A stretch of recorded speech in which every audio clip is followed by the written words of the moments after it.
lovelies, welcome to yet another video of the Rose Colored View. I'm Akudo, and today I'm going to be reviewing Darker, the story that is told from Christian Grey's point of view from 50 Shades Darker. So let's get started.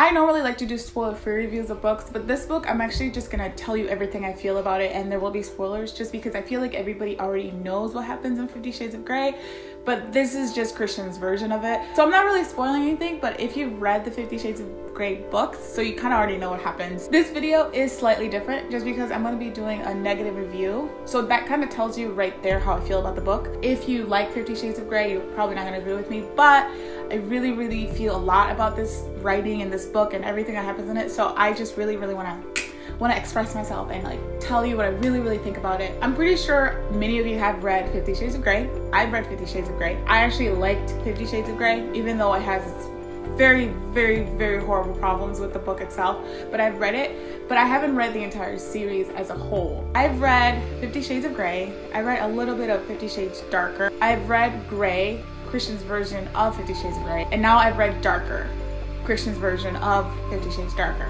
I decided to read the books again just because Christian's version came out and I really wanted to know more about Christian because I liked him in the books. I just didn't like the story, but I liked him in the book specifically. So for this review, I'm going to talk about 3 to 5 things. I'm going to break it down by plot, the characters, the writing, and like little bits and pieces I liked here and there, but there probably won't be a lot of things I liked, so let's not even worry about that. To begin, the plot. This book has a lot of problems, okay? The whole entire series of 50 Shades has a lot of issues. There's so many things wrong with this whole series that I can literally do a 20-30 minute video on everything there is wrong with this book.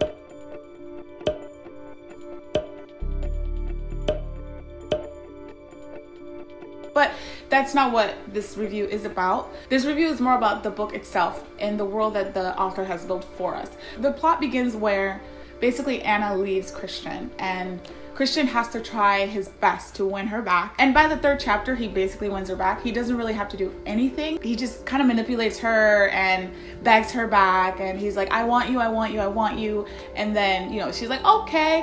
And they get back together. And that's it. That's most of the plot. Like, there's really nothing else after that. There is just Christian being controlling and manipulative. And of course, as you guys know, they do have a lot of sex. Of course, that's really why a lot of people have read this book, because all the explicit scenes. That's basically the story.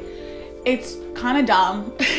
It's not well done. There's really no plot. There's really no point. There's really no like award at the end. Now we're going to talk about the characters. So the 2 main characters are Anastasia, of course, and Christian Grey, of course. Christian Grey is this tall, rich, handsome, hot, sexy billionaire, owns his own business. He's basically like every woman's dream man, I guess, if you really like tall, rich, sexy men who are billionaires and owns their own business. But that's about it with Christian. Of course, Anastasia is more like the everyday plain Jane girl who is basically not interesting. She's not an interesting person. She's not somebody to get to know. I probably wouldn't have coffee with her because she's so boring. When I was reading the book, I didn't know why Christian was so into her. She's not a very interesting person. The reason why I wanted to read Christian's version of this book is because I found him more interesting than Anna. Christian has a very complicated background. If you guys have read all of the series, you know what Christian's been through. To get more into the characters, Christian was basically a terrible person. Besides the fact that he was rich, sexy, hot, and a billionaire. He was controlling, manipulative. He wouldn't let Anna do anything. He was kind of stalkery. He was jealous and insecure. He was basically the kind of boyfriend that your parents warn you against dating. But of course, Anna's kind of dumb, so she dates him anyways and doesn't realize that he is emotionally and mentally like abusive. She couldn't even look at a guy without him freaking out. She couldn't even hug her best friend without him going, don't touch her, she's mine. Like, it's kind of insane how his character was and how horrible his character was. I know a lot of girls love him because he's like so hot and he's just so sexy. Yeah, I get that, but at the same time, he's a terrible person. And then everybody else in this book were kind of just background characters, and there was no reason for them to be in it besides the fact that they were like the best friend or the brother or something. So the writing is what I'm going to talk about next. The writing was terrible. So while reading this book, I made lots and lots of notes. I can be forgiving to authors who don't necessarily have good developed characters, but the writing is phenomenal, you know.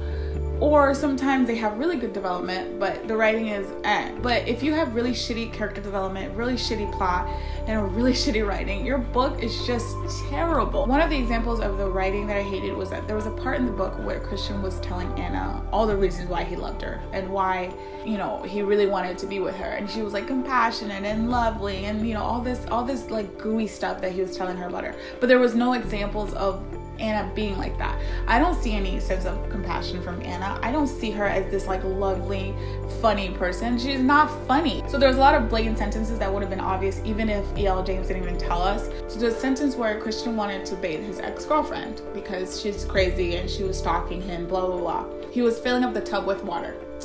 And he goes, "Oh, I checked the temperature of the water. It was hot, but not too hot." What kind of a dumb sentence is that? It was hot, but not too hot. You could have just said it was lukewarm. There was no reason to say it was hot, but not too hot. There's another example where they were eating and Christian was warming up his food. And it was like, the microwave pings, our supper is ready. Is your supper ready if the microwave pings? Is it? I wouldn't know that if you didn't tell me that the supper was ready. So it's just like things like that that make us feel really dumb. Little things like that really got to me. This book was dumb. And I'm glad I read it though, because now I know why I hate it. I hated it in the beginning. I will definitely, like I said, I will definitely read Christian's version of 50 Shades Free. And I will probably hate it too, and I'll probably do another review on it. But I'm willing to read it. What I liked about this book was probably the fact that Christian was rich. That's about it. I was very impressed by the fact that he made his own money like the time he was 26. That was really cool. So I give this book a 1 rose. If I could give it less, I would give it less. So yeah, E.L. James, I think, just needs to kind of stop milking this series so much. I can't blame her for wanting to make money. Girl, you need to stop now. Thank you so much for watching. I will get back to you with another video very soon. Please subscribe to my channel if you haven't done so. So I will talk to you next time. Bye.